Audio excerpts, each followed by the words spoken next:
Waktu itu bulan puasa pun kita sampai kaget. Belum pernah saya terawih bareng, ini bareng gitu. Jadi udah. Tapi saya bukannya kiai. Pengakuan lo.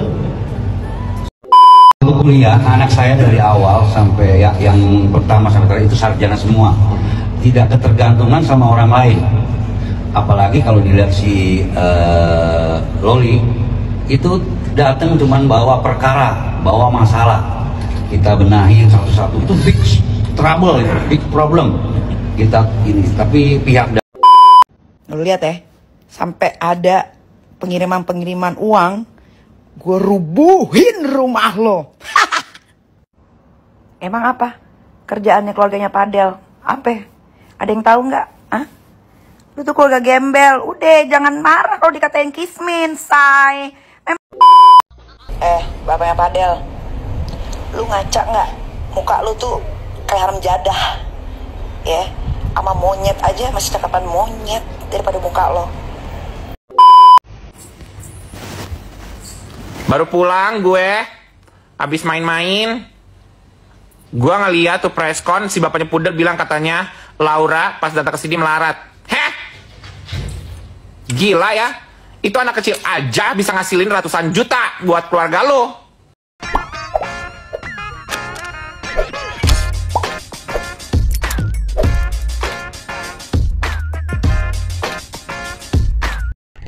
Baik sahabat sekalian, Pak Umar Bajideh yang adalah orang tua dari Fadel Bajideh menyampaikan keterangannya di depan para awak media bahwa Loli Mirzani sesungguhnya hadir atau datang di keluarga mereka membawa masalah.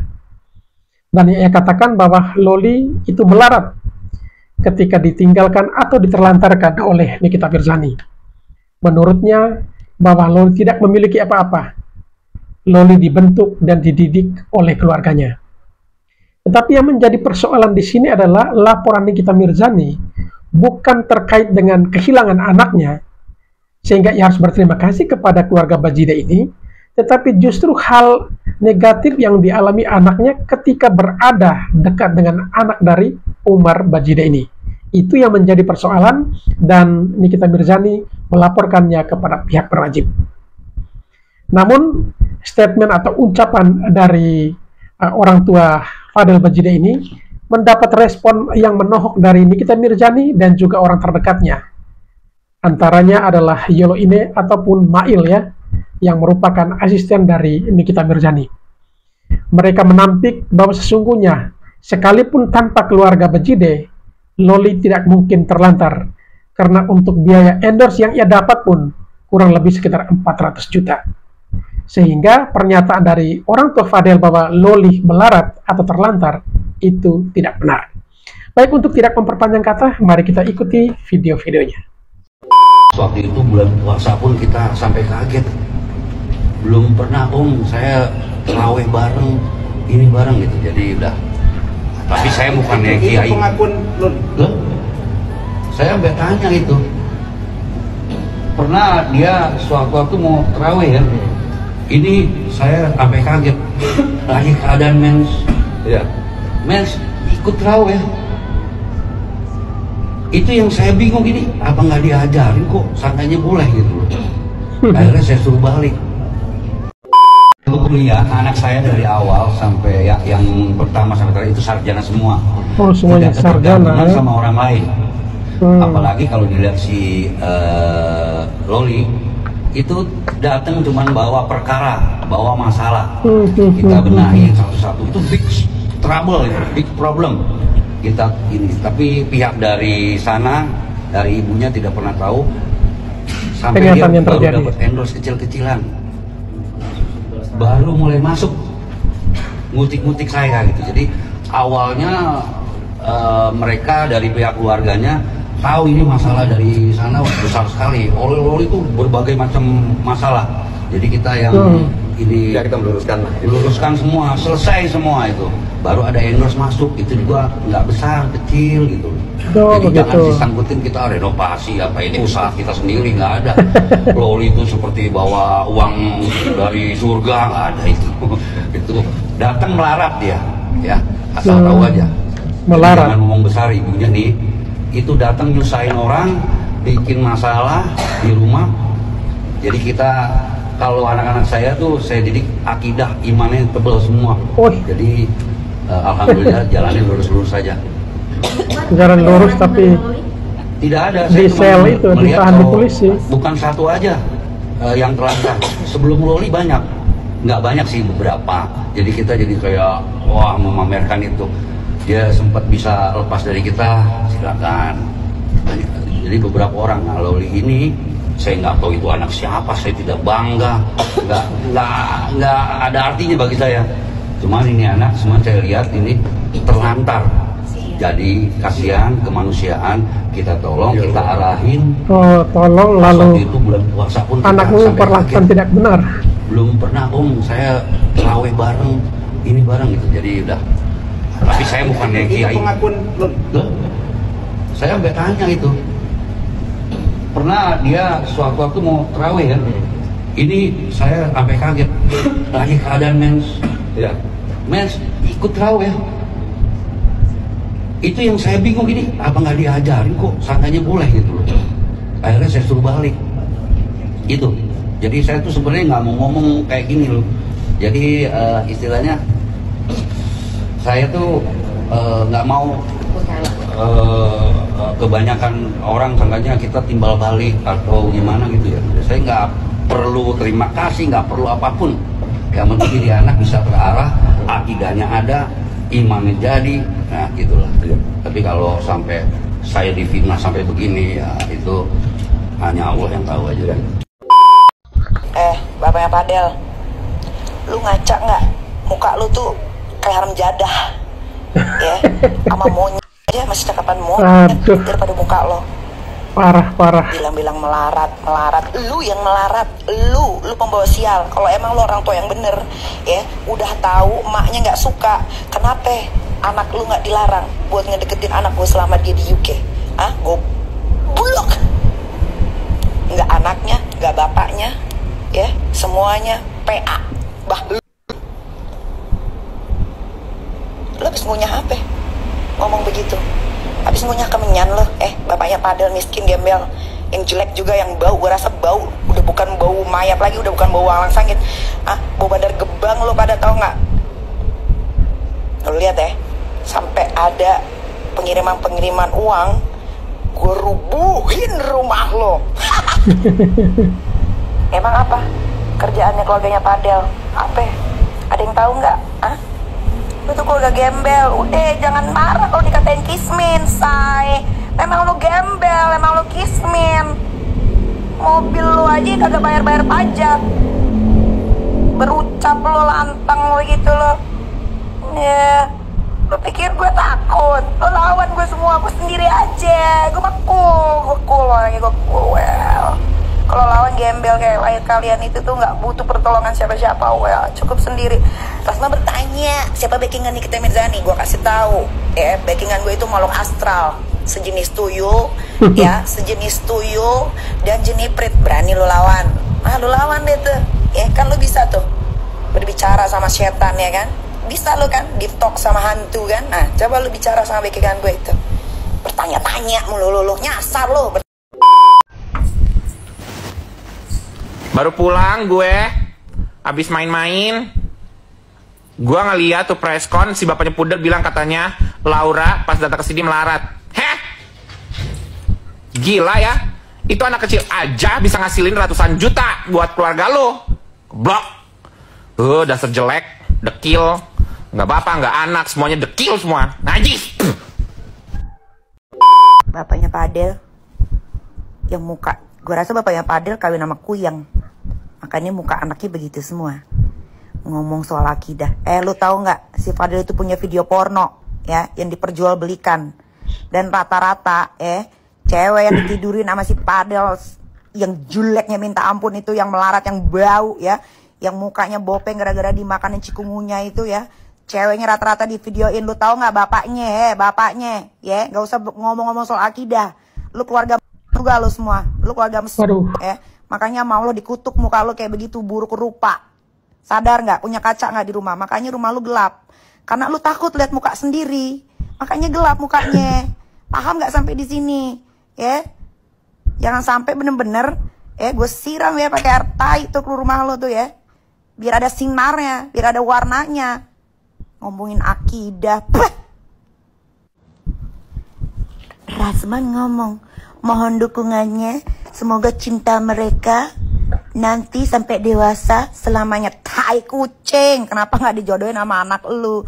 Ah, kenapa nggak dijodohin sama anak lu? Jangan mimpi, jangan mimpi, jangan mimpi, ya, jangan mimpi. Keluarga gue nggak pernah nikah sama monyet, nggak pernah pacaran sama monyet, beruk, nggak ada. Lu emang udah sinting semana, emang bah lu, emang tolong of the max, aneh. Mendingan pada doain deh Rasman semoga cepat mati. Yuk doain satu Indonesia. Bismillahirrahmanirrahim. Ya Allah, cabutlah nyawanya Rasman karena dia benalu dia di Indonesia ini ya. Gak ada juga yang bakal nangis lu Rasman kecuali bini lu itu yang blow on. Capek banget lawan lu. Heran. Orang miskin bilang gue plastik. Bapaknya Padel, keluarga miskin melarat. Ya.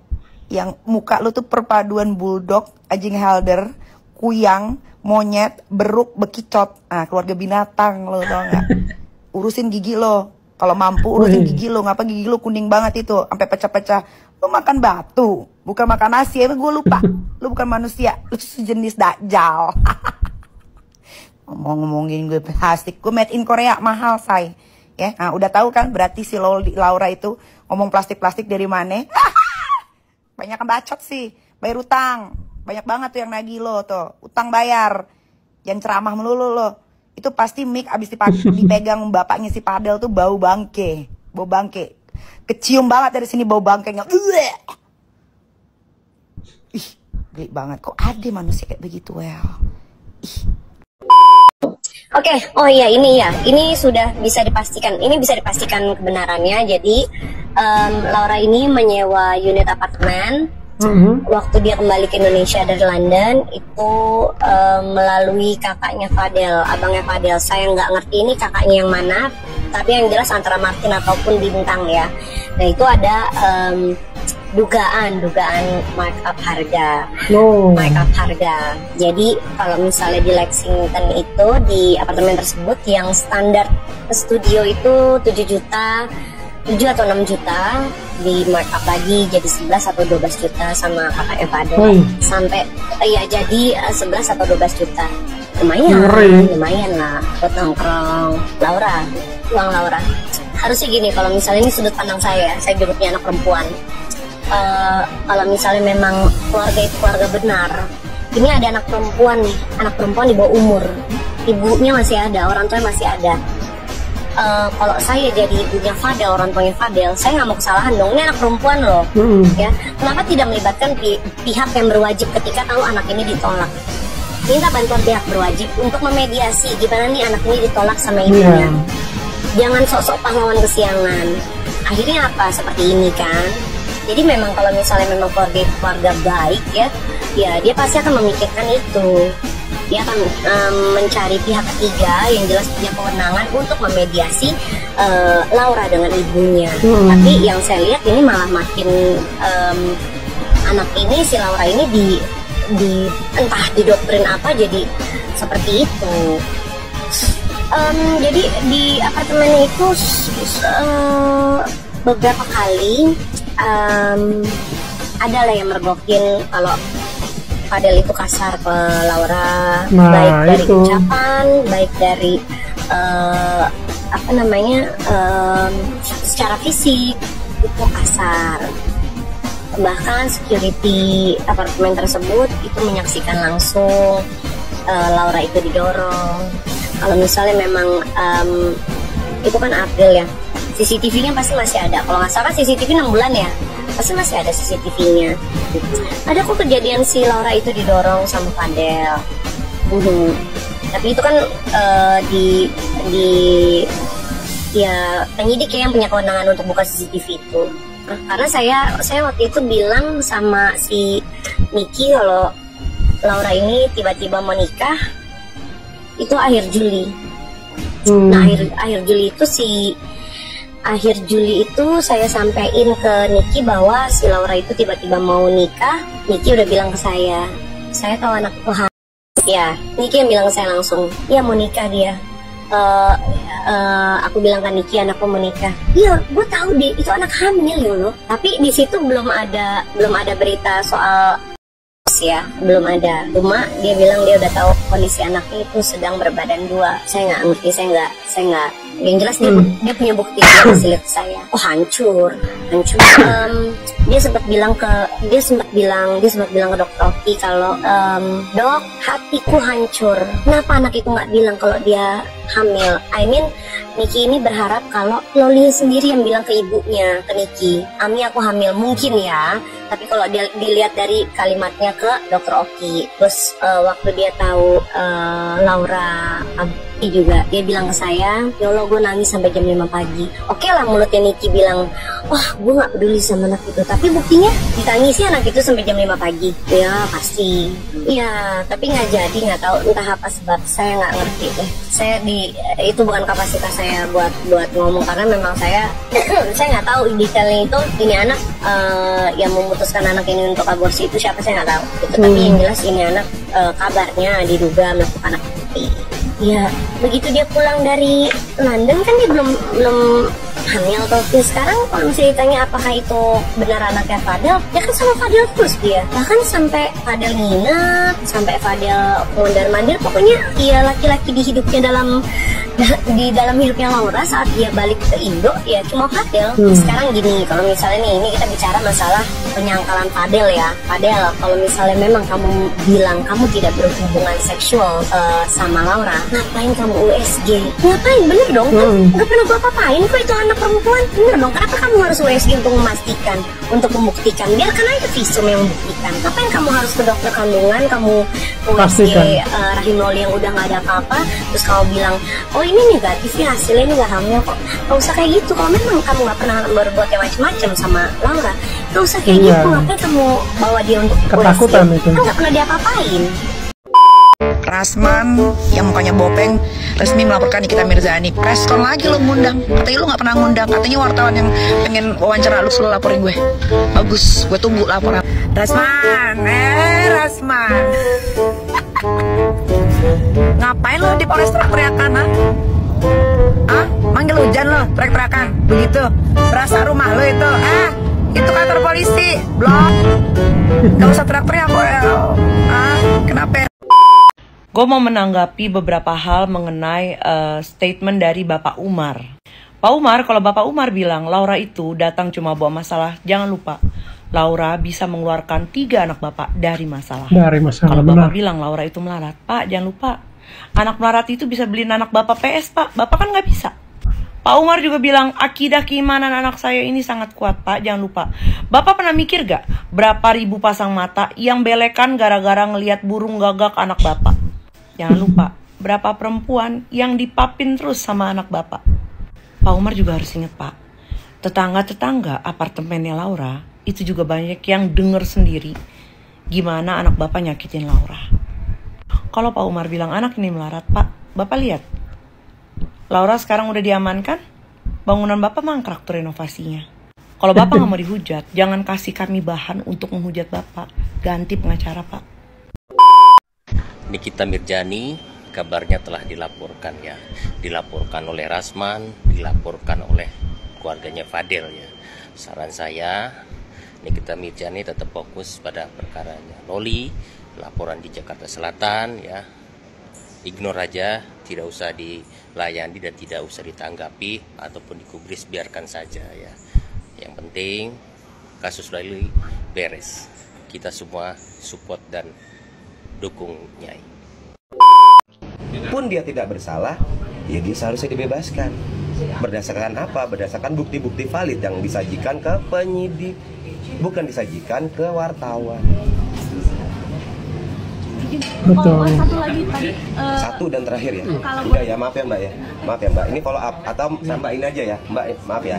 Satu lagi terakhir. Tadi soal Pak Rasman ngomong bahwa Nikita Mirzani menelantarkan anak selama beberapa tahun dan kemudian pada saat pulang ke sini tiba-tiba kok baru dar-der-dor memperjuangkan hati Laura seperti itu kedepannya Abang. Sorry, tadi ngomongnya kecepatan, boleh agak pelan. Nikita Mirzani dibilang menelantarkan anak dan kemudian sekarang dibilang baru memperjuangkan tuh kemana aja gitu, karena kemarin dia dibilang melantarkan anaknya. Oke.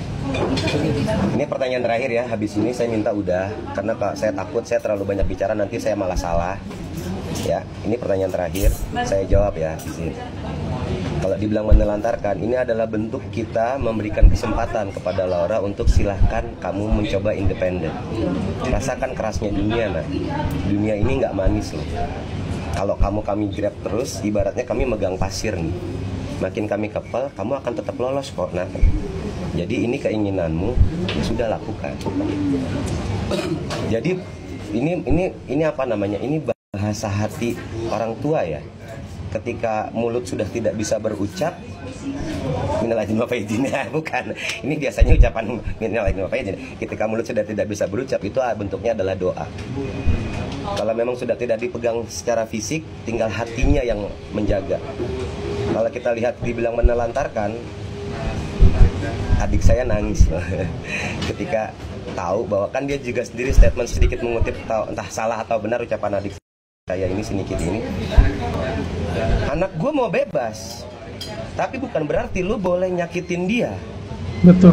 Kalau dalam artian tadi menyakiti adalah orang-orang sekitarnya juga menguliti bla bla bla bla bla. Kalau buat saya pribadi itu mungkin terkontrol oleh Niki, mungkin saya nggak tahu ya, saya nggak tahu ya. Tapi ketika sakitnya lebih ke arah fisiknya, physically gitu, mentally saya bukan mengentengkan secara mental, tapi toh dunia ini akan menginjakmu sangat amat keras nak.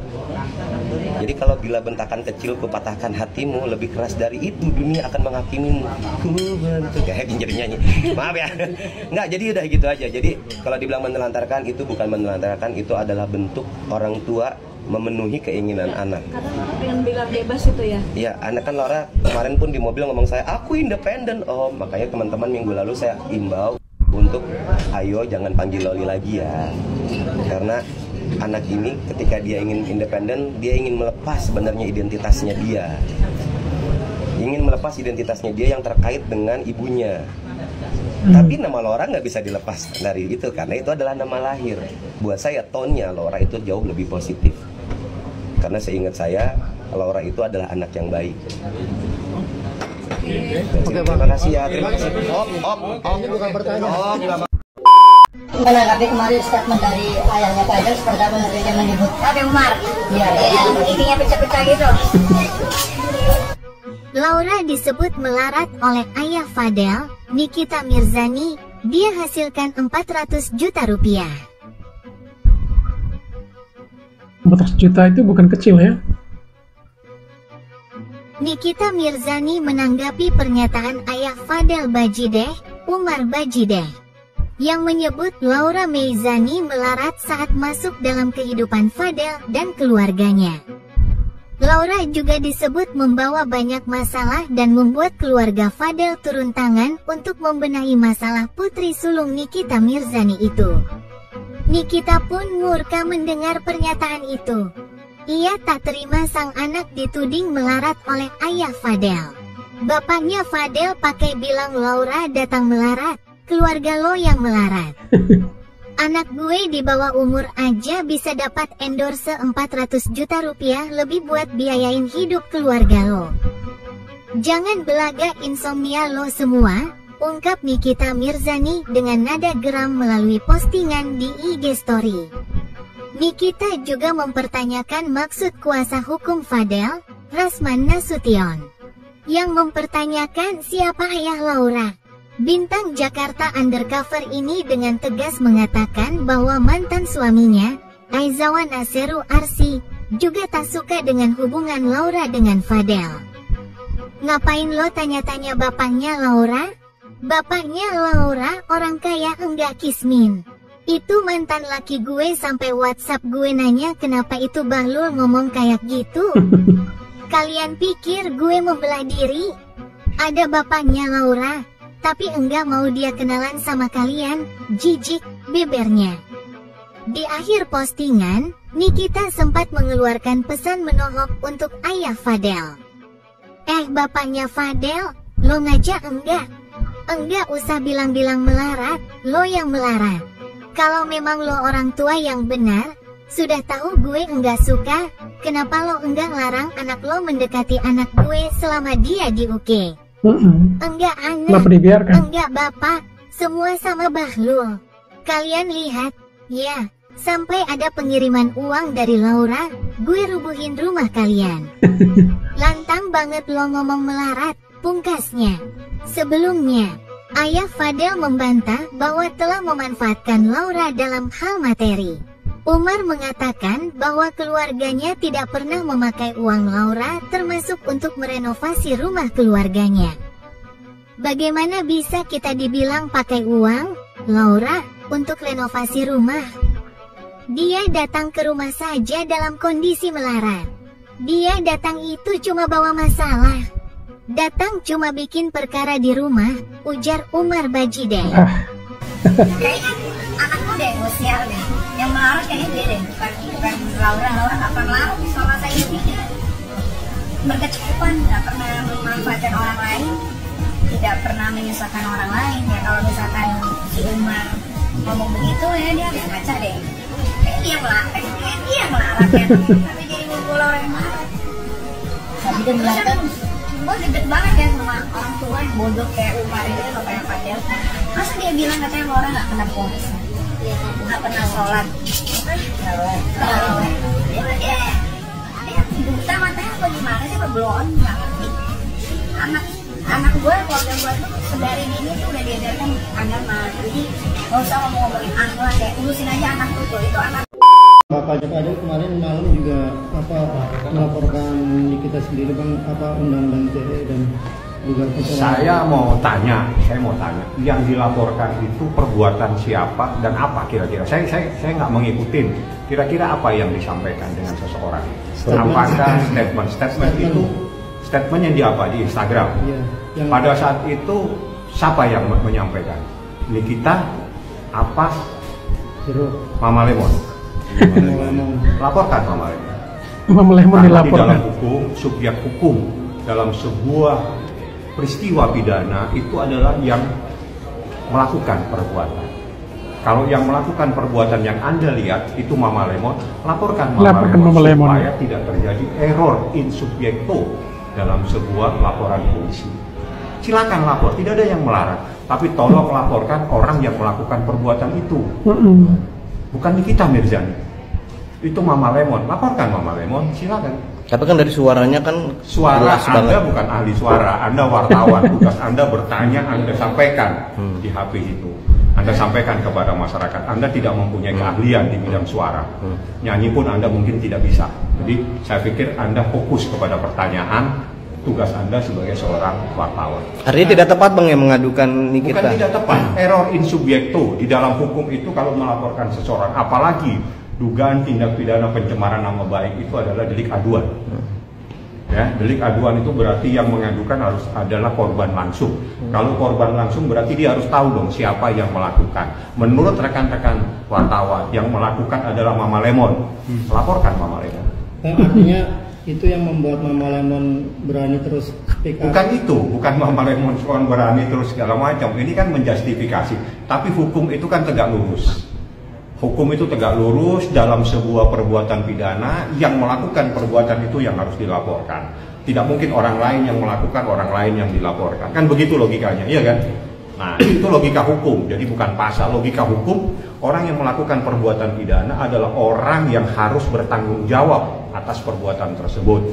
Yang melakukan menurut rekan-rekan wartawan adalah Mama Lemon. Betul. Kalau Mama Lemon, laporkan Mama Lemon. Kenapa Anda melaporkan orang lain? Betul sekali. Bisa dikatakan salah sasaran bang ya? Bener gak bang? Ya, error in subjecto. Nah ini tambah pintar di wartawan. Error in subjecto namanya. Jadi ada yang namanya error in subjecto, ada yang namanya error objekto. Tapi dalam hal ini adalah error in subjecto karena yang melakukan siapa, yang dilaporkan siapa. Meskipun akunnya bernama Nikita Mirzani bang. Akun itu tidak ada kaitannya dengan pernyataan karena akun itu tidak berbunyi. Yang dilakukan fitnah itu adalah berarti pernyataan-pernyataan, kalimat-kalimat, bahasa-bahasa oleh manusia, baik dalam bentuk suara maupun dalam bentuk tulisan. Nah, di dalam hal ini adalah suara yang ada di dalam sebuah foto, kalau nggak salah ya, foto atau mungkin gambaran adalah seseorang ataupun siapapun itu yang dinyatakan disampaikan bahwa itu namanya Mama Lemon. Betul, seingat saya begitu nih yang teman-teman. Kalau memang itu Mama Lemon, laporkan Mama Lemon.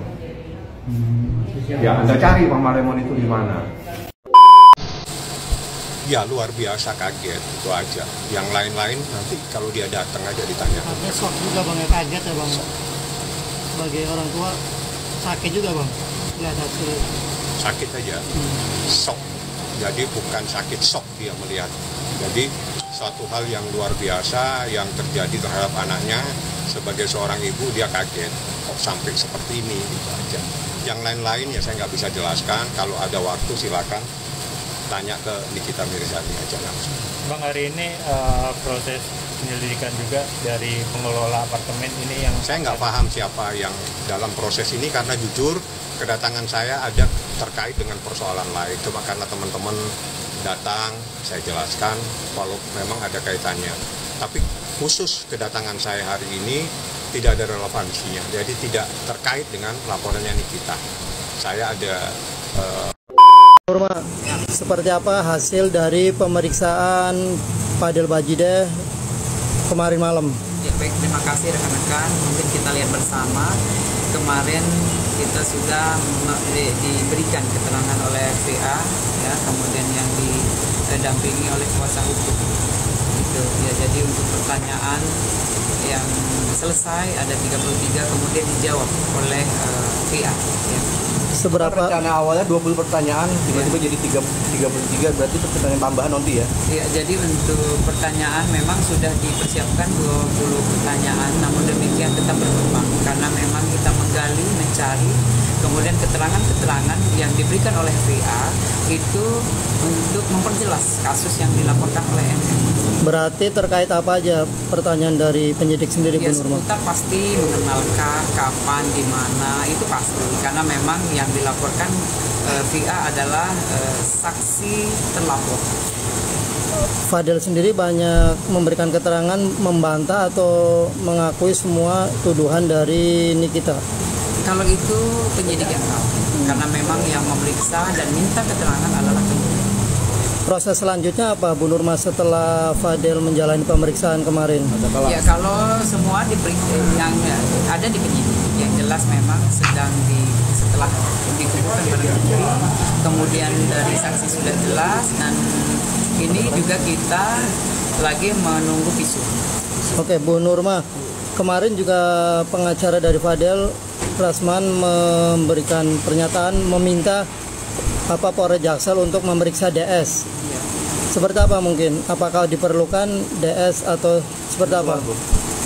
Ya, jadi kalau dari pihak kepolisian, terutama penyidik, itu menindaklanjuti laporan dari NM. Ya, itu yang ditindaklanjuti dan digali. Keterangan, barang bukti itu yang dicari. Ya. Artinya fokusnya di laporan dari NM. Betul, ya? Betul, jadi kita fokus laporan yang dilaporkan, ya, itu yang kita cari, dan kita untuk mencari barang bukti terang benderang ya kasus yang dilaporkan. Artinya nggak ada kepentingan khusus untuk memanggil artis DS tersebut ya, Bu Nurma? Ya, kita hanya fokus dengan laporan yang dilaporkan oleh NM. Sudah sejauh mana nih, Bu Nurma? Sudah ada rencana nanti akan ada pemanggilan nggak untuk saudara DS-nya sendiri? Ya, jadi dari penyidik tadi sudah menjadwalkan 2 orang pengelola ya yang kemarin belum hadir hari ini dan besok. Yang update terkini. Pengelola apa, Bu Nurma? Pengelola dari apartemen yang ditempati oleh LM. Untuk keperluan apa mungkin, Bu Nurma? Ya, karena memang pengelola jelas mengetahui atau tidak ya LM ada di situ, kemudian dan lain-lain, itu jelas. Karena memang keterangan-keterangan itu memperjelas sekali lagi kasus yang dilaporkan oleh NM. Menurut Pak, ada kekecewaan dari pihak terlapor, kuasa hukum terlapor, karena kemarin saat dilakukan pemeriksaan kuasa hukum pelapor datang, katanya bilangnya ada apakah unsur pressure kah dari pihak pelapor gitu, gimana menanggapinya? Kalau itu memang kita hanya penyidik melakukan setelah LP diterima, kemudian untuk mencari barang bukti, memeriksa saksi-saksi, kemudian kasus lanjut, ya memang harus ada fakta, itu yang kita cari dan kita gali, yaitu. Bu Nurma, setelah diperiksa apakah ada lagi pemanggilan berikutnya kepada FA sendiri untuk diperiksa atau seperti apa? Kalau memang diperlukan, pasti kita meminta lagi keterangan yang diperlukan oleh penyidik. Artinya penyidik menaikkan dulu status menjadi penyidikan terus gelar perkara atau seperti apa Bu Nurma prosedurnya? Oh, itu adalah wewenang penyidik. Iya. Ya, itu wewenang penyidik. Nanti kita tunggu saja, pasti ada update terkini. Ya. Kemungkinan pihak pelapor dari NM sendiri didatangkan sebagai diperiksa gimana, Bu Nurma? Ya, jadi saksi-saksi itu nanti diajukan ke penyidik. Ya, nanti memang mungkin melihat, mendengar, mengetahui kejadian yang dialami atau yang dilaporkan oleh NM. Termasuk korban juga nggak? Inisial L juga akan dipanggil mungkin? Korban LM. LM jika memang diperlukan keterangannya oleh penyidik pasti kita meminta. Bu Nurma, apakah sejauh ini LM masih dalam pengawasan Polres Jakarta Selatan atau sudah wewenang kepada orang tuanya?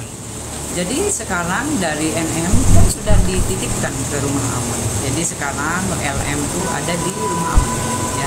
Artinya bukan lagi dari pengawasan Polres atau seperti apa Bu Nurma? Ya kalau itu memang sudah NM yang memang di bawah pengawasan dari P3A. Ya. Berarti di VA sendiri sekarang statusnya masih sebagai saksi kemarin? Saksi, klarifikasi. Jadi undangan kemarin adalah klarifikasi karena adalah penyelidikan. Ya, gitu. Ya, oke. Belum naik berarti statusnya ke penyidikan ya, Bu Nurma? Ya, masih penyelidikan. Bu Nurma, berapa lama lagi hasil visum keluar nih? Masih ditunggu. Jadi penyidik juga sudah berkoordinasi dengan rumah sakit RSCM. Ya, kita tunggu saja rekan-rekan semua. Mudah-mudahan lebih cepat, lebih baik. Ya, jadi hasilnya kita bisa dapat. Ya, kemudian penyidik bisa mengantongi visum yang ada. Ada upaya nggak mungkin minggu-minggu ini ada pemanggilan gitu untuk sebagai saksi FA sendiri? Ya? Yang jelas penyidik. Ya, jadi yang jelas penyidik jika memang dirasa kurang atau memang perlu keterangan yang diperlukan pasti kita minta lagi. Itu nih sekali statement satu lagi nih Bu Nurma nih, soal kemarin kan banyak juga netizen yang bertanya nih soal kenapa kok si Pak ini nggak ditetapkan sebagai tersangka, hanya pemanggilan aja. Mungkin bisa di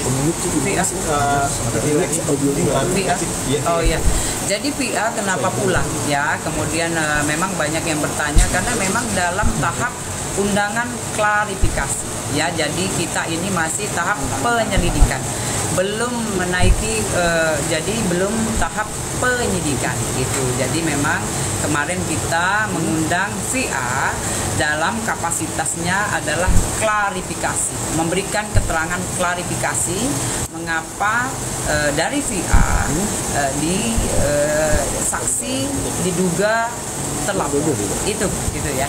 Bu Nurma, untuk menentukan menjadi tersangka kan hanya 2 alat bukti ya Bu Nurma ya, termasuk mungkin bukti visum dan keterangan para saksi. Artinya tidak diperlukan juga sebenarnya keterangan dari si FA terlapor sendiri. Seperti apa Bu Nurma?